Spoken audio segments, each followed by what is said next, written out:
All right, welcome to the Hank Haney podcast here on nofilter.net. You can see the Hank Haney podcast either on No Filter or on my Hank Haney podcast YouTube channel, so you can find it there as well. This broadcast is brought to you by the Haney University, Hank Haney University, haneyuniversity.com. That is my website. And that is where you will find out information about golf lessons from me at my new studio that will soon to be opening in Deerfield, Illinois. So go to haneyuniversity.com to check that out. I actually have that going. I am almost there. I figured I'm going to have this place absolutely perfect before I open up, and we are close. We are extremely close. And when I open up there, I am also going to be starting my online golf lessons as well. So if you want to get better golf, that is where you're going to be able to do it. haneyuniversity.com. Go there and check it out. All right, today's podcast, I want to talk about all the latest developments. We're going to have news supposedly any day, and for sure before the Players' Championship. The PGA Tour Players Championship. This is the news that everybody's waiting for. We've been waiting 2 years for this, or how many ever years, about the Public Investment Fund and the PGA Tour and their quote-unquote merger or partnership or investment that the Public Investment Fund is making. And it is amazing how everybody's tune is changing. I mean, the corrupt golf media, who was just so negative on LIV, and a lot of them still are, but to the point that they wouldn't even talk about it. You didn't hear it on Sirius XM, PGA Tour Radio, no talk of LIV. You didn't hear it on the Golf Channel, no talk of LIV. Now all of a sudden they're talking a little bit, see? And they're even I looked on the Golf Channel, they had the leaderboard up there from LIV, and I'm like, whoa, what's going on here? I thought this was the evil competitor, but not now. Everybody's coming together.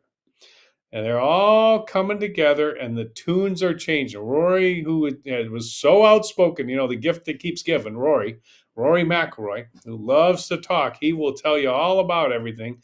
He has totally changed his tune now and thinks everybody needs to get over it, and the players need to come together.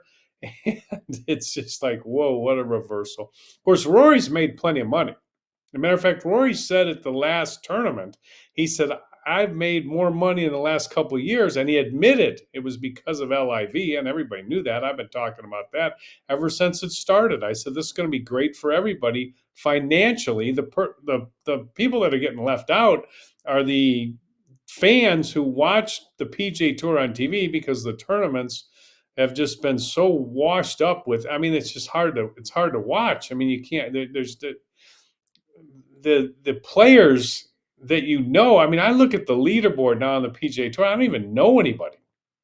So that part has been a failure for the golf fan, no doubt about that. And as I've said before, what's happened with these two separate tours is that players are making more money, and as a result, they're playing less. And as a result, the broadcasts are watered down. You don't see a lot of players who you even know of, and you see more that you know of on the LIV. Of course, they like to argue back and forth where the better golf's coming from. The new CEO of LIV tells you the greatest golf in the world is at LIV. Well, that's not the case. The PGA Tour tells you that's where all the great players are. Well, that's not the case. They're all spread out all over the place, and of course, there is no Tiger Woods. So that's the big problem. That's the problem that you can't get past, and you got to have a superstar. And it's not going to be Ludwig Oberg, even though Ludwig Oberg won at the Genesis at Torrey Pines, where they played Torrey Pines, twice in a month, which was weird. But they had to do it because of the fires in L.A., and they couldn't play there at Pacific Palisades because it's all it's devastated with the forest fires. And actually, there are more house fires than forest fires, but they couldn't play there. So they had to move it down to San Diego to a golf course that was ready for a tournament because they just played the Farmers Insurance there. And he wins that tournament. It's a great win, great player. He's the next. I love all these slice breads. It was the first. Somebody on Twitter said to me, "Hey, what do you think about this?" I mean, he Ludwig Ober. He's got a great swing. He made a clutch putt on 18 to win the tournament. He looks fantastic. I'm not saying he doesn't. He looks great. But there's always this new sliced bread, and especially they go crazy when the sliced bread is coming from, the greatest thing since sliced bread is coming from Europe. I mean, I remember back in the day, it was like a while ago, it was Victor Dubuisson. He was the new sliced bread. And then it was Thomas Peters. Like, I think Darren Clark announced that he was the new sliced bread. And now it's Ludwig Oberg as the new sliced bread. Now, he's probably the closest one to the sliced bread. He looks awful good. Picture book swing and powerful, and a great clutch putter like he showed on the 18th hole. But the fact of the matter is that unless the dominant player, and it's hard to dominate nowadays in professional golf. The competition is just so good. Although last year Scotty Scheffler did pretty much dominate with the amount of wins that he had. After the hand injury, he's off to a little slower start this year, and getting a little frustrated that I'm sure that he hasn't been, taking the trophy home every week. But in a sense, it's easier to win because the competition is watered down, and in another sense, it's harder to win because there's a lot of players that can play, and there's nobody that's really standing out, and that's why I think just to see a dominant player, I just don't. I don't think there's going to be another Tiger Woods, and when the best players in the world are not Americans, I don't care what the sport is. This is what happened to tennis. As soon as you had all the dominant players, the best players were not from the United States. Tennis took a big hit, and I think golf is much the same. I think you need a top player, and that top player needs to be an American if you're going to have great ratings. I mean, that's just the way it is. And you don't have that. And Oberg's not that guy. He's because for no other reason than the fact that he's not American. But I think what you're going to see is if he wins, and he's got to win. He's got to win something big. Like the best thing that could happen for golf. If he's the new star, then the best thing that could happen for golf is he wins the Masters. Uh, you know, there's no that could help golf because now you got a star, and he's young, and he's well spoken, and seems like a great guy, and a picture book swing, and maybe he could put a heck of a career together in a short period of time. Other than that, there's still hoping Tiger Woods is going to win another major. Now, Donald Trump said he's going to win at least a few more. He played with them, and I saw the Tiger was there for the meeting with Jay Monahan, Adam Scott, and Tiger Woods were meeting with Donald Trump, and I want to get into that. But the comment from Donald Trump, the President Trump, that Tiger, he'd played with Tiger and his son Charlie at the Trump International in Palm Beach, and he played with there, and he announced that he's playing great, and he knows what a good player looks like. So I'm not doubting him, but I don't think it's quite that easy to go out there and win major championships. I would probably have to go on a bet against that at this point in Tiger's career. But obviously, he would be the best thing to happen to golf if that did happen, and he even just getting in contention would be tremendous. But it's got to happen in a major. I mean, it's really boiled down to that those are the only tournaments that matter. They're going to try to make them matter more when they come together and they bring the players back together and they say this is what everybody wants. Well, Rory's talked about it. He hinted about it.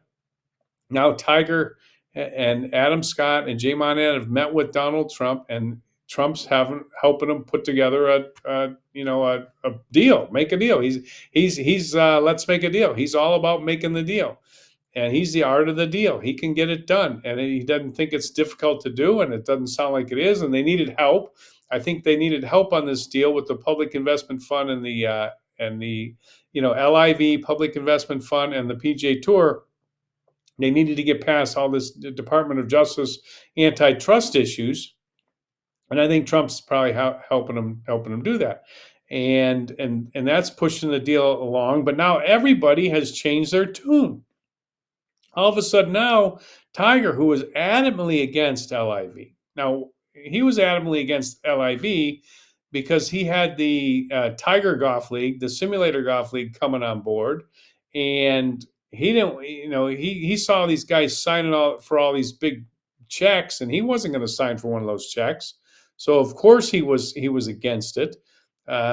He could never sign. Even if he ever wanted to, he couldn't have signed with LIV because he couldn't have performed and done the contract. I mean, he couldn't play in 12, 14 tournaments a year. There's no chance. Even if it was 54 holes, even if they gave him a cart, which he is adamant about not taking, he couldn't have played. So he wasn't never going to sign with LIV, and he made a ton of money off the PGA Tour, and I'm sure he's going to make a bunch of money off this Tomorrow Golf League, the Tiger Golf League, the Simulator Golf League. Although I don't know how good that's doing.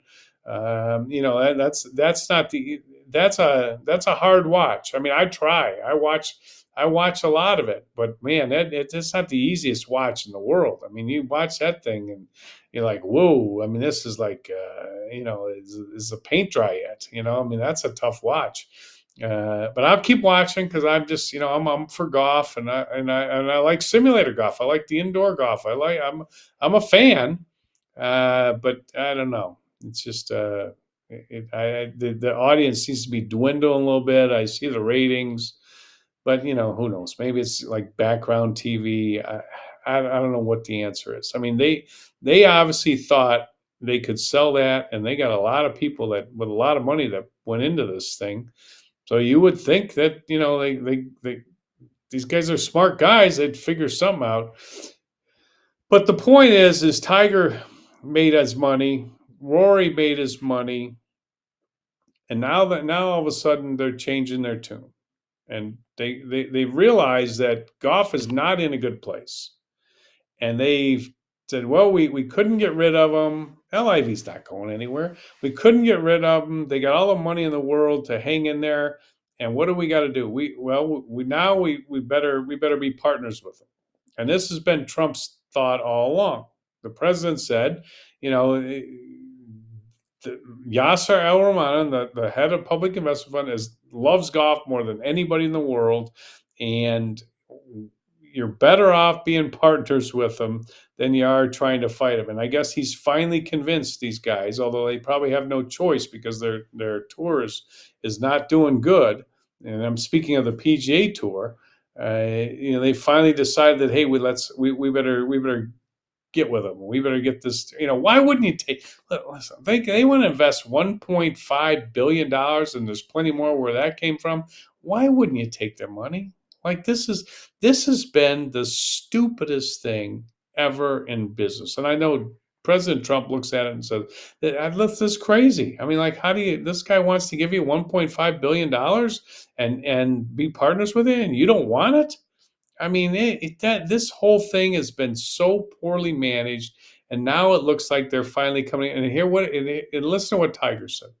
Tiger said that the fans want all the best players playing together, so we're going to give them all the best players playing. And it's going to happen soon. Next thing, people are rumoring this whole thing. These people are rumoring that the LIV players are going to be back on the tour.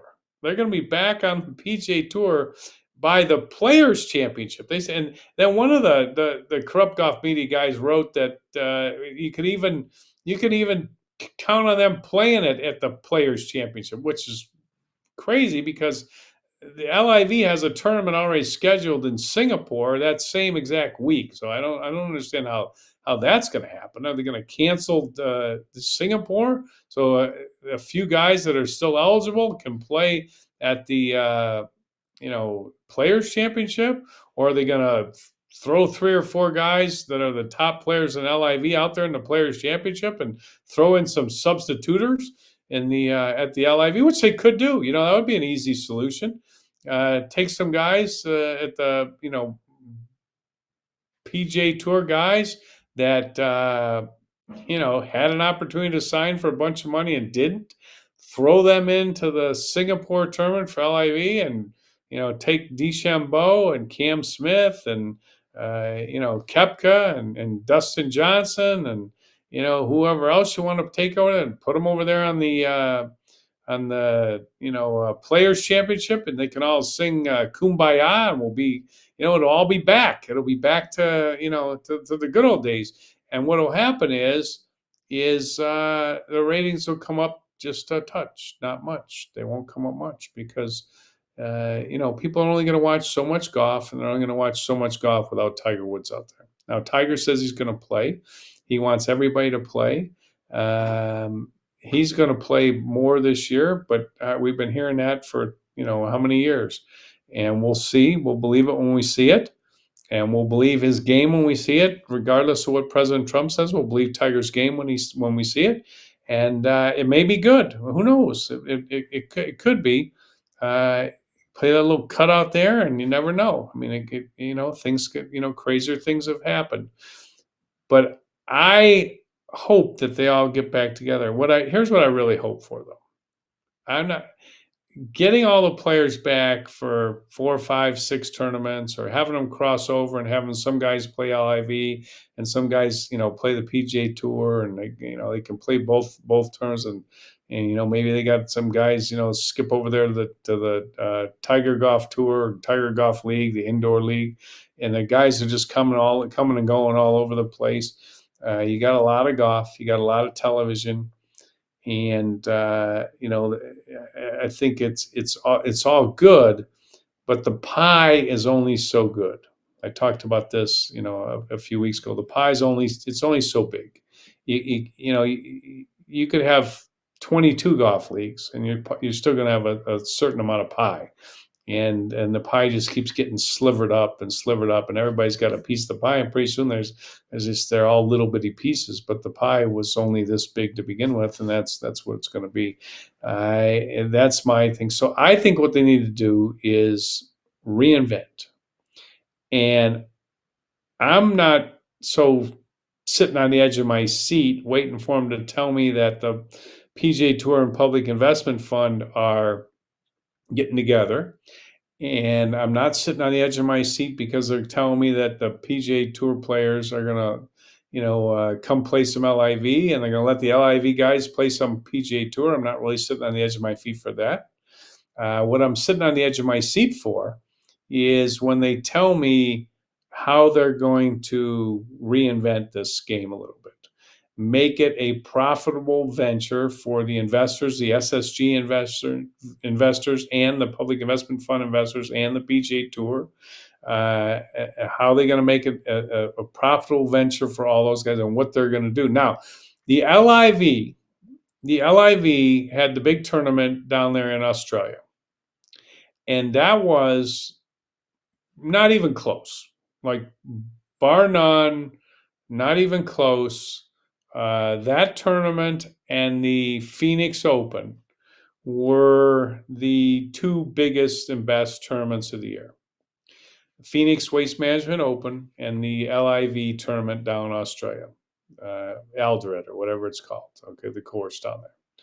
Those are the 2 best tournaments so far, and they both have the kind of the same vibe to it. And the vibe was it's a happening. It's a happening party event. And I have said this for years and years and years, that what you got in golf is you got 4 majors, and the rest of them need to figure out how they can be an event, a happening. Concerts, whatever, music playing on the course, just a happening. And the PGA Tour Phoenix Open knows how to do that, and the LIV tournament in Australia knows how to do that, and they need to get more of those. They need to have, like 25 of those a year. And if they can kind of get a decent field at all 20, they don't need 100 of them. They got too many tournaments. Have some smaller tournaments, let guys kind of find their way onto the tour, but you don't need to spend all this money like they're spending on all these tournaments. And when 25, 30 events max, you got the 4 majors, and that would be phenomenal. What if they could have 30 events and all of them were Phoenix Open or LIV Australia, that good, and you had the 4 majors? That would be phenomenal for golf. And don't make the season 12 months long. If you want to let guys play, smaller events throughout the year, fine. But the real event where the best players are playing, a normal season like every other sport has. And if you do that, people will want to watch golf because they'll miss golf. And right now, there's just so much golf. I was walking by the TV today over at the golf practice. There's TVs on. They're showing the tournament. I go, what tournament is that? And it was the, something open. And I look up at the leaderboard. I don't know one guy on it. I never heard of the course they're playing. I never heard of where they're playing. And it's just background TV. And it looks good because it's green and the guy's, swinging away and there it is. And that you know what, that just doesn't sell anymore. It's not going to sell. So I can't wait. I've been saying this for 2 years, but I think it's coming soon. But I want to hear about the merger. I want to hear about the investment. I want to hear about the PGA Tour and Public Investment Fund and LIV getting together. What I really want to hear is how they're going to reinvent the professional game. That's the news that we're all waiting for. And if they do that and make it better, golf is going to thrive. And the game of golf, I think, is thriving, but professional golf and TV golf and all that is going to. A lot of changes going on. I think they're all going to be positive, and I can't wait for it to happen. All right. Hope everybody enjoyed the podcast. Follow all the great programming on nofilter.net, and we will talk to you soon on the Hank Haney podcast.